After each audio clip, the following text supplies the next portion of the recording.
I had always thought of my home as a sanctuary, a carefully curated portrait of familial bliss, framed by the laughter of shared meals and the warmth of bedtime stories. My father was the charismatic architect of our perfect little world. Dressed in crisp suits that seemed to shine as brightly as his smile, he was my anchor, the man whom all my peers admired, and whom my mother looked at with eyes that sparkled as if she had caught a glimpse of the sun every time he entered the room. My mother, with her kind soul and gentle laughter, had this way of making everything feel sacred. A warm dinner, the aroma of cinnamon and lavender mixed with the sentiment of love, was our nightly ritual. And then there was my brother, the golden child, whose every triumph felt like a beam of sunlight that shone down exclusively on him, while I lingered in the shadows, clutching at the fringes of his brilliance. "Evelyn, could you pass the bread?" my mother would call, effortlessly interrupting my thoughts. Her voice was like a gentle breeze, so familiar yet so easy to be lost in. I would nod, plaster on a smile, and hand over the bread, my heart heavy as I wished for the recognition that seemed to come so easily to my brother. "Look how hard he studied for that test," she would say, her voice a crescendo of pride, while I felt my achievements fade from her memory like the last rays of the setting sun. After all those years, I had become used to being the invisible daughter, the one to whom the word great never seemed to apply. However, that day I found myself in my father's office, a somewhat discordant chamber of untidiness that I had never entered without permission before. My heart raced as I recognized the significance of what I was about to do. "Just a quick cleanup," I had told myself, shoving my uncertainty aside as I rolled up my sleeves. Dust hung around the room like a forgotten mist, and the air was thick with stale memories. Old books leaned against each other, their spines cracked and spattered with age. Papers spilled out of disheveled drawers like a waterfall of neglected responsibilities. How could he stand to live like this? I wondered, and instantly chastised myself for the judgment. Perhaps he had just been busy. Why do I have to do this? I said out loud, but the room offered no response, only the silence that felt heavy, as if the walls were eavesdropping on my complaints. As I rifled through scattered folders and pushed aside the remnants of my father's long-gone productivity, my fingers found a hidden file tucked behind dusty old books that hadn't seen the light of day in years. It was an ordinary manila envelope, but something about the way it was camouflaged sent a shiver up my spine. I pulled it out, its edges crisp and inviting, almost taunting me. Moments passed, and the only sound was the soft ticking of the clock on the wall, each second amplifying my anxiety. I hesitated, my heart pounding as I contemplated whether to open it. "What if it isn't what I think?" I muttered to myself, my fingers shaking with both anticipation and fear. I recalled the countless times I had been made to feel inferior, my voice drowned beneath the symphony of accolades surrounding my brother. "No one's here, you're just looking, nothing more," I reassuringly whispered as I finally peeled back the flap of the envelope, each movement in agonizing anticipation. What spilled out took my breath away, neatly printed documents displaying account statements, transaction histories, and names of banks I had never heard of. My heart raced with shock and disbelief as I tried to wrap my mind around the numbers. There it was, evidence of my father's hidden financial secrets. My father had amassed over $300,000 in secret accounts, money my mother had no idea about. Each figure felt like a dagger in my chest, slicing through the facade of our perfect family image and revealing a raw, festering wound beneath. Each whisper of ink seemed to dance with treachery, mocking the person I had once idolized so fervently. "What? How can this be?" I gasped, fully consumed by the gravity of my discovery. It felt impossible to reconcile the loving father, the family man, with the picture of a man hiding away a fortune. I threw a glance toward the door, paranoid that maybe he would suddenly return, as if he could read the turmoil etched across my face. "He wouldn't, he could," I protested silently, clutching the documents with clammy hands, the insistent thrum of my heart now a cacophony in my ears. I sank onto the office chair, searching for the words to articulate what I felt. My stomach twisted, each word a snake-hissing betrayal. Was he ever honest? I muttered quietly, bracing myself for the repercussions of this reality. It became horrifyingly clear how my brother was able to strut around, flaunting his new luxury car and extravagant gifts that seemed to sprout from nowhere, as if our family was overflowing with wealth. The double life my father led, cloaked in a veneer of normalcy, now felt like an elaborate theater, and I was just a misplaced prop. But above all the hurt and betrayal, another thought began to surface: anger. It swelled within me like a storm at sea, angry waves crashing against the dam of my calm demeanor. I had spent my life feeling unseen, a phantom in my own family, while my brother thrived in the spotlight. And now this deception twisted like a thorn around my heart. "How could you do this to us?" I whispered, as if my father might just hear me somehow. To her, to me. Suddenly an image shot through my mind. My mother's face, soft and trusting, as she lovingly prepared dinner while praising my brother for yet another achievement. Was it all in vain? What would happen if she found out? Would anything change? The thought ignited another spark of anger. It felt like fire coursing through my veins. This isn't fair, I hissed with clenched teeth, releasing the emotions I had crammed down for so long. My voice quivered at the edges, a cocktail of fury and betrayal ricocheting around the room. I stumbled back to my own space, my room turned into a battleground within my mind. The possibility of revealing this secret clawed at me like hungry wolves, desperate for acknowledgement. But what would I even say? Hey mom, guess what? All those years you believed in dad's honesty, all those times you thought we were just a typical family. Well, I found out he is hoarding a fortune behind your back. The thought sounded ludicrous, an absurdity that could only lead to chaos. Chaos on top of the perfect life we had crafted. Sinking down onto my bed, I held my head in my hands, feeling the walls of my reality pressing in around me. My tears fell like small raindrops on an overcast day, soaking into the fabric of my confusion. I just wanted to be loved, I sobbed, as if the very act of admitting it would ease the suffocating weight that clamped around my chest. I had always believed that love was what held our family together, and now everything felt like it was crumbling around me. Thoughts spun wildly in my mind, entangled like wild vines fighting for life. I had watched my brother's transition from childhood to the golden boy, basking in undue praise while I stood in the shadows. Would it even matter if I revealed my father's secret? Would anyone even believe me? My body trembled as I considered the risks. The anger I felt now seemed powerless against the armada of emotions that surged through me: fear, rage, a sense of abandonment. And yet, as those thoughts spiraled, a determination began to flicker within me. Perhaps it was time the world saw me. Perhaps it was time to reclaim my voice. My father had engineered this mirage of perfection, but I was no longer just his overlooked daughter. Feeling emboldened by the revelations, I resolved to uncover the truth, not just for myself but to make sure justice would finally illuminate the dark spaces of our family's facade.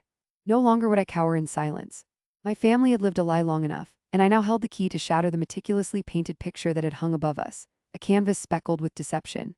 Gripping the damning documents tightly, my pulse steadied, and my resolve began to morph from a whisper into a battle cry. This was only the beginning. The discovery I had made was not just a secret, it was an awakening. And I was ready for what came next. The days that followed the discovery felt like a relentless cycle of despair and anger that buried me deeper into an emotional chasm. Each moment became a battle of will, as if the very air in the room had shifted, thickening with unspoken secrets and simmering tensions. I would watch my brother glide through life like a peacock, feathers unfurled, completely oblivious to the storm brewing beneath my calm exterior. With every boastful story about his latest acquisition, pride and envy clenched my heart, tightening around it like a vice. I could still picture him sitting at the dinner table, his laughter ringing hollow in the air, his words dripping with the satisfaction that came from flaunting his wealth. He had received his newest cashmere coat just the day before, a gift from our parents that seemed to have cost more than I made in several months. As I sat across from him, a specter lingering in the shadows of my family's love, I barely touched my food. The steak sat cold on my plate, while my brother regaled everyone with tales of his high society escapades. Can you believe the designer actually hand-delivered it to me? He puffed, showcasing his coat as he turned from side to side, his arms theatrically outstretched. The feel of the fabric is incredible. I believe it is rare cashmere from goats that only grow in some remote part of the Himalayas. Can you even imagine? Wow, so luxurious, our mother cooed, her eyes sparkling with admiration. She leaned in closer, her smile wide as if she were witnessing a miracle. You always know how to pick the best things, sweetheart. I swear you are the best gift we could ever have received. Thank you, Mom. He beamed, the self-satisfaction radiating off him like sunlight. I wanted to scream, to throw something at that smile, to shatter it into a million shards, each one reflecting the painful reality of our family. I felt invisible, a ghost at my own family dinner, clinging to memories of a childhood that had been rewritten in the shadow of my brother's deceitful climb. Evelyn, how's your job going? Our father asked, his voice cutting through the chatter in an attempt to include me. It's fine, just busy, I replied, forcing a smile that didn't quite reach my eyes. The weight of their expectations lay heavy on my shoulders. I felt like a failure even though I was trying my best to make ends meet. I had always strived for my own success, but now it felt like an uphill battle I was losing. Just fine, my brother interjected, his voice dripping with mock concern. You should consider something more enticing like sales. You would get commissions, and let's be real, you really need them. You could afford a decent wardrobe, maybe even something from that new store downtown. Just because you think fashion defines success doesn't mean it's the same for everyone. I shot back, my voice breaking slightly. I couldn't help but feel the anger tsunami over me, dampened only by the fear of plunging deeper into our dysfunctional dynamics. You're right, he replied, feigning seriousness. I'm sorry, I didn't realize you were too busy snagging the Best Employee of the Month award at the local coffee shop. Laughter erupted around the table, and my stomach turned as I felt the warmth of their camaraderie reject me once more.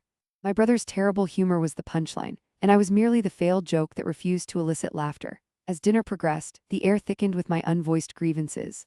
How could they all overlook what he had done? How could they idolize him while belittling me? It was as if they had exchanged their love for me, for their precious golden child. I clenched my fists under the table, fighting back the tears that threatened to spill over with each derisive comment and gleeful expression. Finally, everyone's attention turned to the dessert that my mother had prepared, a beautiful chocolate torte with berries on top. As she placed the cake in front of my brother, he grinned, completely ignorant of the cacophony of emotions raging inside me. His voice rang out once more, mocking my very existence. "Oh, how sweet, I should share this with the rest of the world. Would you all love a slice?" "I think I'd rather have a slice of honesty," I muttered, but not loud enough for anyone to hear. They would never understand the churning inside my heart, the betrayal that had cemented itself like a stone. "Evelyn," my mother turned to me, her brow furrowing slightly. "You look a bit pale." "Are you all right, sweetheart?" "Just tired, I guess," I said softly and saw her brows furrow deeper, concern etched across her face. She was worried, but not for the reason I needed. She couldn't see the spiraling chaos in my mind. After the meal, when my brother retired to his room with a satisfied smile playing on his lips, I bolted outside, desperate for air that would fill my lungs without weighing me down. The night was cool, the stars shimmering like tiny diamonds scattered across an indigo canvas.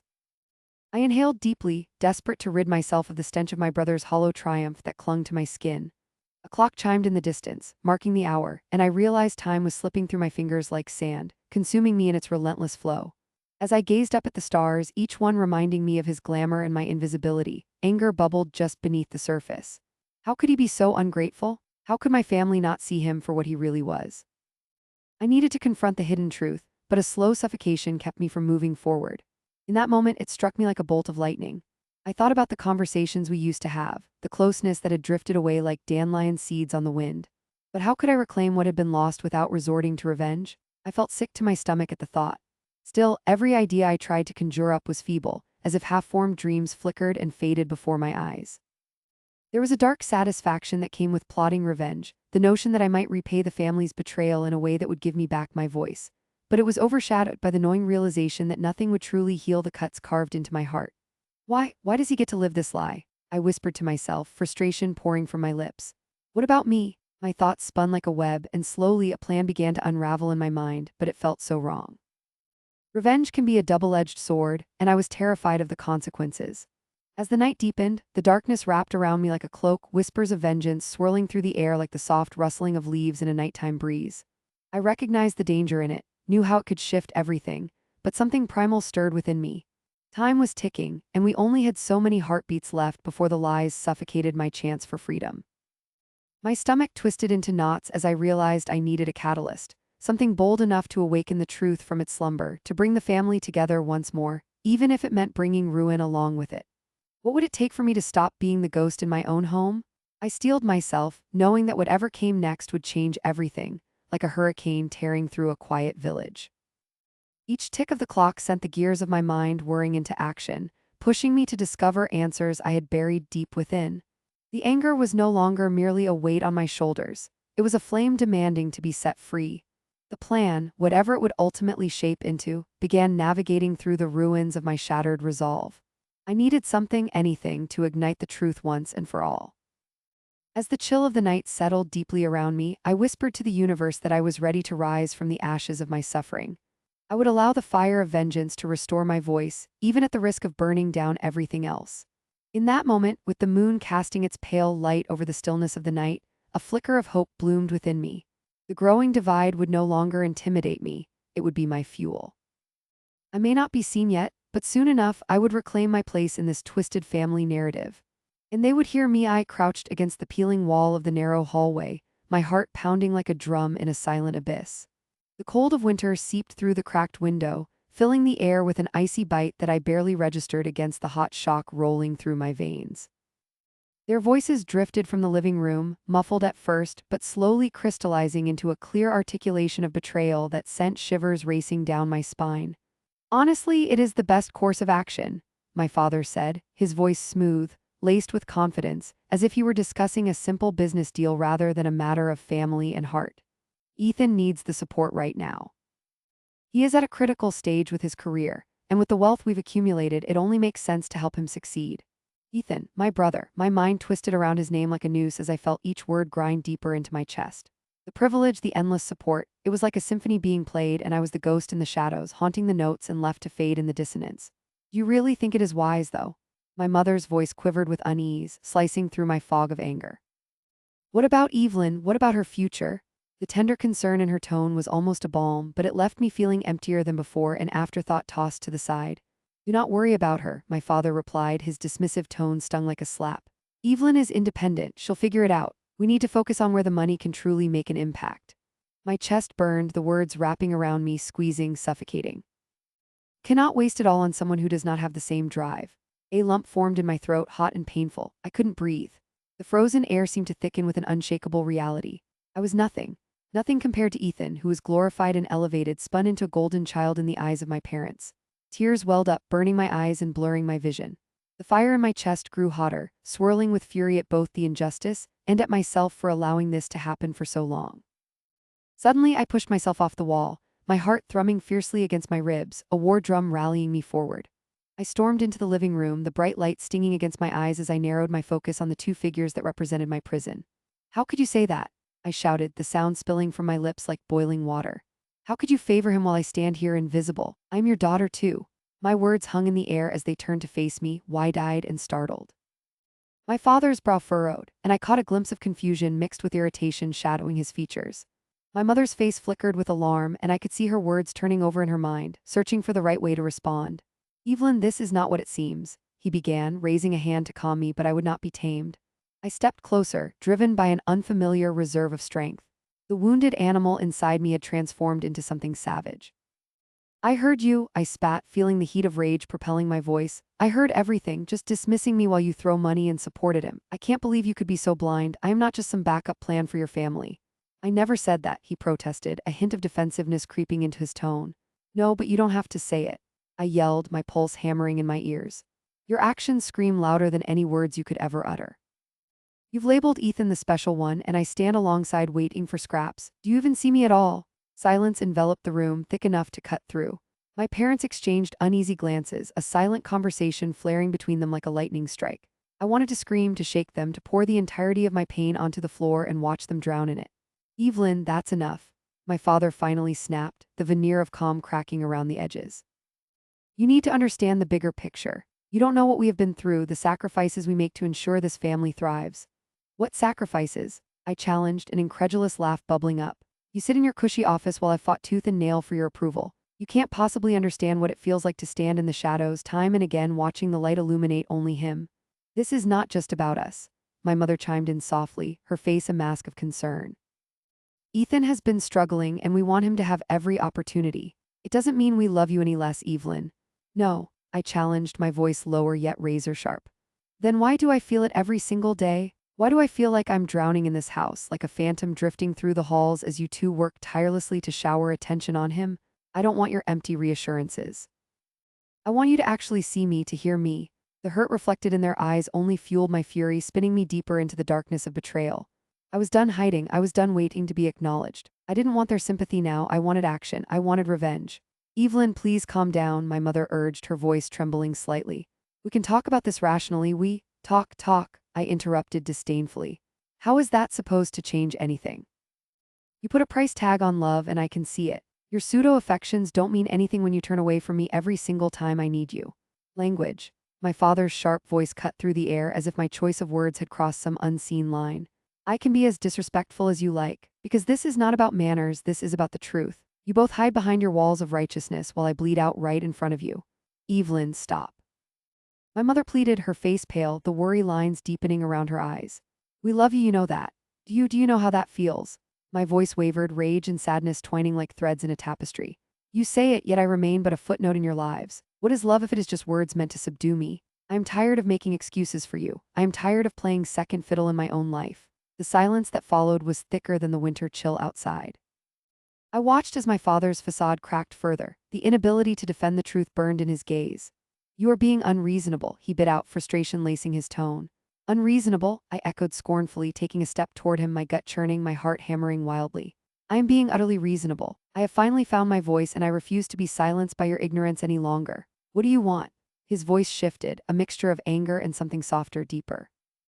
Fear, perhaps. How do you want us to fix this? Fix this? I laughed bitterly, feeling a power surging within me, a lightning bolt illuminating the dark corners of my anger. It's not about fixing it. You cannot just throw money at a child and expect to resolve years of neglect. It is about balance. It's about understanding that I exist. I want you to admit that you have kept me small, that you have built your dreams on my sacrifices. You have turned me into the backstory while he shines as the lead. Evelyn, my mother's voice trembled as she reached for me, but I stepped back, shaking my head. Don't give me the pitying look. I have endured years of feeling unworthy because of this family dynamic. Well, enough is enough. I will not be overlooked any longer. You will see me. You will remember my name. I turned and stormed out of the room, my mind racing.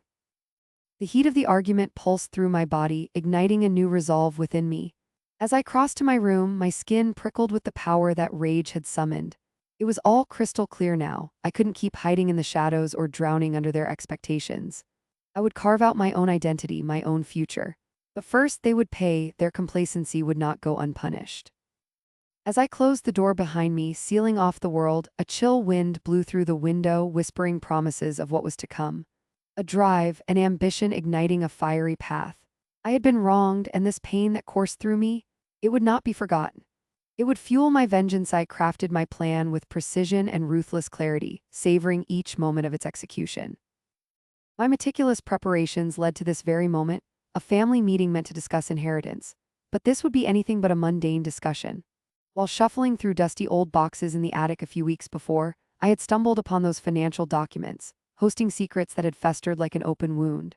With a mixture of dread and excitement, I drafted an anonymous tip to the family lawyer, enclosing every piece of damning evidence I had found.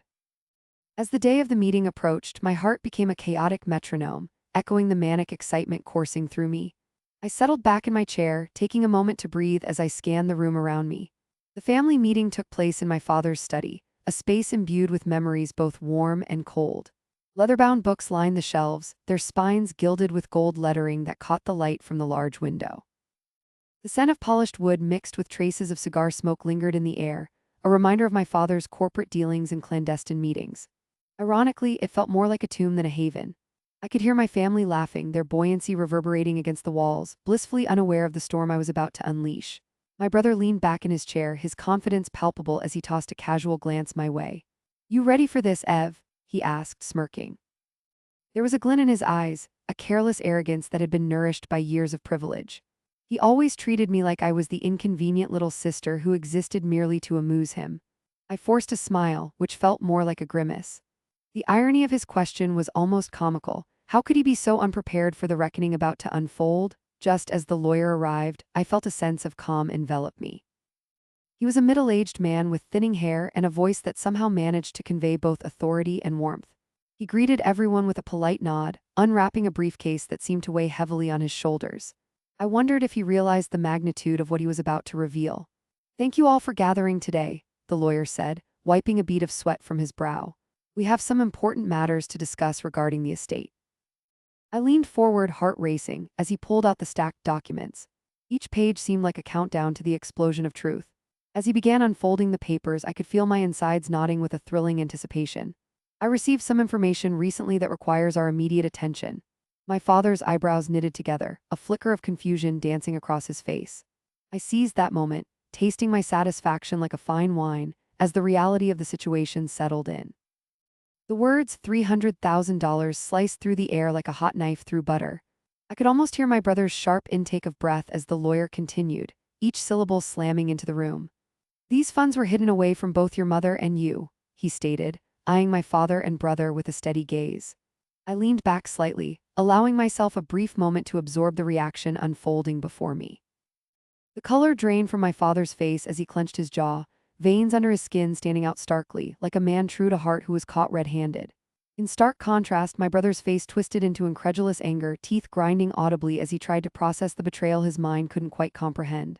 This can't be right," he stammered. "There must be a mistake, Dad." I watched as disbelief spilled over his carefully cultivated arrogance. My father cleared his throat, the tremor in his voice betraying him. "There has to be an explanation," he muttered, forcing a steely tone that was failing him. He turned towards the lawyer almost pleadingly. "I need you to verify this." But the lawyer's expression was resolute. These documents did not lie. I've confirmed everything is accurate. These funds were siphoned off from various accounts for your personal dealings, he supplied, the weight of each word hanging heavily like a noose prepared for a hanging. A flicker of realization broke across my brother's features, and for a fleeting moment I felt a pang of something akin to pity. I had never wanted things to get this dark, but here we were, perched on the edge of devastation. As my brother looked at me with a mix of anger and disbelief, I shrugged in a way that said, "I told you so," though it hurt to see that look in his eyes. "Why?" he spat, his voice rising in pitch. "Why would you do this to us?" The accusation stung more than I anticipated, though I wasn't prepared to show it. Why was I suddenly the villain in this scenario when all I had done was expose the truth? "You know why," I replied, keeping my tone steady. The rush of satisfaction was accompanied by the acid burn of betrayal. "You've constantly feasted on the lies, treating me as if I were nothing. This is simply retribution for years of being your doormat. But you're my sister." His outrage mingled with confusion, creating a potent cocktail of emotions swirling through the space. "You're supposed to be supportive." "Supportive?" I echoed, my voice rising sharply. "You don't understand the meaning of the word. You and Dad buried the truth under layers of lies while I've stood by waiting for scraps of acknowledgement. I'm tired of it." A breath escaped my lips, the words poured out like a long overdue confession. My father finally interjected, his facade of authority crumbling to dust. "This is not the time for family drama." The desperation in his voice made my stomach twist. "The question is how this information came to light. Someone must have betrayed us." I reveled in that moment, relishing the pained expressions coursing through their faces, my father's jagged breath, my brother's fiery indignation. "Oh, I could tell you how," I replied coolly, leaning forward, willing to indulge them. "Or you could simply reflect on your own actions. Everyone knows you can't hide the truth forever." Air thickened with tension as my family fell silent, the lawyer's presence feeling increasingly unnecessary in this storm of raw emotion. Suddenly, the quarters of my father's grand office felt like a cage, trapping us in a moment meant for reckoning. "Are you telling me that you're the one who did this?" my father asked, his voice now a dangerous low. There was disbelief mingling with anger. His features contorted, age suddenly catching up to him as years of greed unfolded before him with neon clarity. I nodded, the satisfaction of his realization tastefully bittersweet. "You should have thought twice about the legacy you left us. Everything you built upon lies has crumbled, and this is just the beginning." Surprisingly, my brother stepped forward, his voice now steadied but filled with anger. "Why didn't you just confront us instead of being underhanded? You could have come to us and talked about it." And there it was, the notion of us sitting down as a family implied naivety. "Would you have listened?" I challenged, crossing my arms defensively.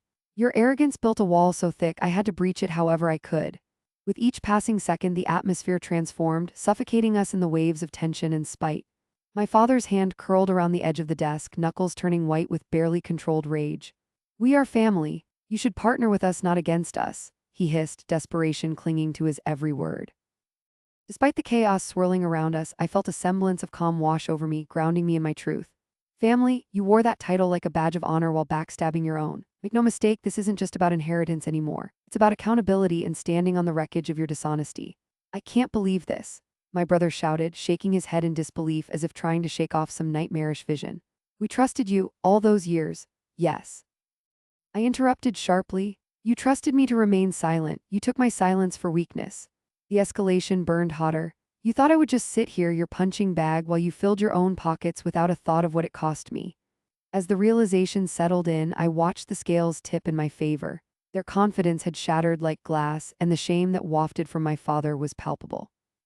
The room felt smaller as I could almost taste the bitterness of betrayal lingering in the stale air of familial bonds long frayed. The silence stretched ominously as the weight of revelations hung thick. My brother was the first to break, his voice lowered but dripping with resentment. "You've ruined us, all of us." I raised an eyebrow, incredulous. "Ruined? No, I've merely unearthed what has already begun to rot. It's better for the truth to surface than to die buried under your lies." The lawyer cleared his throat, breaking the tension that had replaced laughter with devastation. "If we want to proceed, we need to discuss this matter further legally. But I must suggest that a family meeting might not be conducive to resolving such fractured relations." "Leave it," I snapped, waving a hand dismissively. The calm facade of my brother's confidence had cracked, revealing confusion and fear I didn't want to acknowledge. Today is practically over. Seeing the struggle for control play out on my father's face felt like a victory dance in the very marrow of my bones. I understood that their reality had been flipped upside down, and I reveled in it. "This is just the beginning," I said, leaning back in my chair, knowing fully well that I had initiated a war when I was determined to win. With that, I surveyed their wrecked expressions one last time, savoring their disruption, a bittersweet symphony playing in the background of my revenge. Welcome to the reckoning, I whispered, a victorious smile breaking through. As I walked out the door, leaving them trapped within their swirling storm of consequences, I took a long, deep breath, savoring the scent of liberation. In the end, the truth had always been the most potent weapon I possessed, and today I had wielded it with all the precision and ruthlessness I could muster. The fallout was devastating for my family, but for me, it felt absolutely cathartic. I paced back and forth in the once welcoming living room of our house, now seemingly so distant from the warm and cozy memory it had once been. The smell of fresh cookies baking in the oven, long ago replaced by the heavy anxiety that hung in the air like a storm cloud waiting to burst. I could almost hear it, the echo of my father's reputation being tarnished, the whispers behind closed doors growing louder as the family grappled with the shocking revelation I had orchestrated. Each day that passed brought more questions, more scrutiny, and with it, the crumbling of our once steadfast family bond, a facade built on years of favoritism and betrayal. I set my eyes upon my brother, who sat in the corner, a ghost of his former self. The confidence that once radiated from him now diminished to a flickering candle behind a glass. He always had the spoils of wealth at his fingertips, tools he utilized with calculated selfishness. And now, stripped of those comforts, the vulnerable human behind the ego was becoming exposed. I watched him as he rifled nervously through his phone, trying and failing to salvage his reputation through some alibi or convenient excuse. The riches he once flaunted had become shackles suddenly too heavy to wear.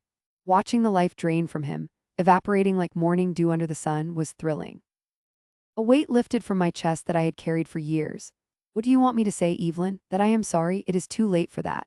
He finally shouted, his once smooth voice cracking like thin ice under heavy weight, the corners of my mouth turned up. I could feel the satisfaction bubbling inside like a pot on the verge of boiling over. You could at least try to show some remorse. You never cared how your actions affected me. It was always about you. Don't act like you're some victim in this. You were always the good child, the one who was supposed to sweep everything under the rug. Look where that got you. His eyes flashed with anger, but behind it I could see the hurt. It was strangely satisfying to witness. It was the first time he seemed uncertain, unsure where to place his frustration. Look at what you've built on lies. I gestured toward the aisles of gaudy furniture my father had bought as trophies of his supposed success. The aesthetics of the room now seemed exaggerated, distant from the warmth of family gatherings they once symbolized. Now your entire world is crumbling at your feet and you have nowhere left to hide.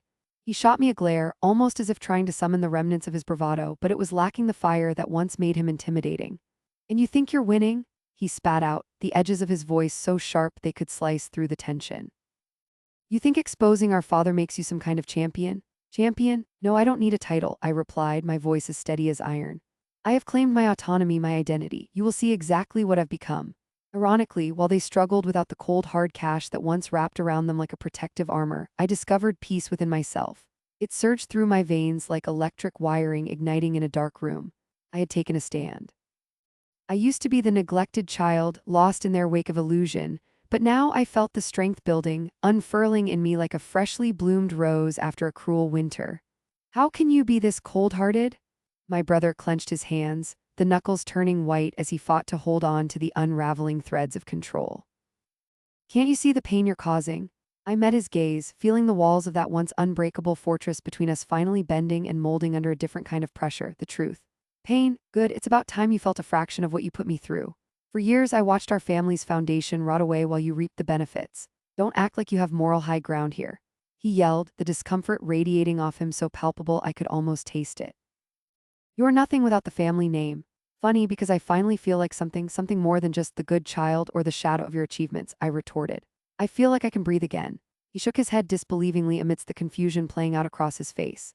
This is madness, Evelyn. You need us together, we're stronger. Together, what, so you can continue to leech off of our father's wealth and power while I stand idly by watching you destroy everything that means anything? No. I have fought too long to reclaim my voice, to find my strength. I stood taller. Every word felt like a reclamation of my very essence, an empowerment I had only dreamed of before. I could hear my father's raised voice from the study, just behind the closed oak doors, no doubt venting to an unseen confidant about how he felt betrayed, abandoned by his own family. The irony of the entire situation knocked me off my feet. He had built walls around himself, guarded his reputation as if it were more valuable than the relationships he had sacrificed in its name. I could almost hear his panicked breath, the way he clung to greed and status with white-knuckled fingers. What will the board think? What will the investors think? Congratulations, Dad, I whispered, with a sense of satisfaction that felt like sailing. Now you know how it feels to worry about what people think when they see you for who you truly are. You have no idea what you are doing. My brother's voice cracked, revealing desperation amid the anger. The wild turmoil of his own failures began to spill out in fragmented cries. You think you are free? You are only isolating yourself. Isolation is not a prison if you build it for yourself, I countered, feeling the weight of my words linger in the air. Know that I have chosen to isolate myself from you all for a purpose. I will grow out of these chains. Chains. He asked, a mockery of laughter escaping his lips, but the tremor in his voice betrayed him. Is this what freedom means to you? Destitute and alone? I tilted my head, feeling a pang of pity for the boy he had once been. No, it means releasing the shackles that kept me tied to your ego. I would choose peaceful solitude over your hollow company any day. He stood with his mouth agape, searching for the right words that would never come. Instead, he simply fell back into a chair, his face turning ghostly pale. It was as if the wind had been knocked out of him, a fragile paper boat shredded against raging waves. I stood my ground, relishing each moment as his insecurities intertwined with his sense of loss. I took a step closer, my heart pounding, feeling dangerously alive as if I had become my own engine of power. Evelyn, please. He finally uttered, his voice softer now, barely a whisper. I don't want to lose you too. The sincerity slashed through the heaviness in the room, catching me off guard. A small part of me wanted to reach out to ease his suffering, but I couldn't allow myself that splinter of a moment. I took a deep breath, letting the silence weave around us like an invisible thread before I responded. What you don't understand is that with every second I stood in your shadow, I lost a piece of myself. And I refused to lose anything more. His expression wavered from desperation to incredulity before settling into an almost wistful gaze. I just always thought you would fall in line, follow the path we laid out. Well, the path is mine to carve, and it starts in a different direction, I replied, the resolve in my voice cutting through whatever remained of our fraternal ties. The family portrait hung crooked on the wall behind him. The images of us once captured in a moment of frozen happiness now felt as hollow as the rehearsed smiles we exchanged in public. The light filtering through the window no longer felt warm. It carried an eerie brightness that emphasized our disarray. Father's voice continued to drift through the house, raging against a storm I had brewed. It felt empowering to realize that even as they struggled, I stood unwavering. It was that very contrast that made me stronger than I had ever been, stronger than they had ever seen me. I don't want to fight you, Evelyn, he finally muttered, sounding defeated, tired, as if the energy had been wrung from him.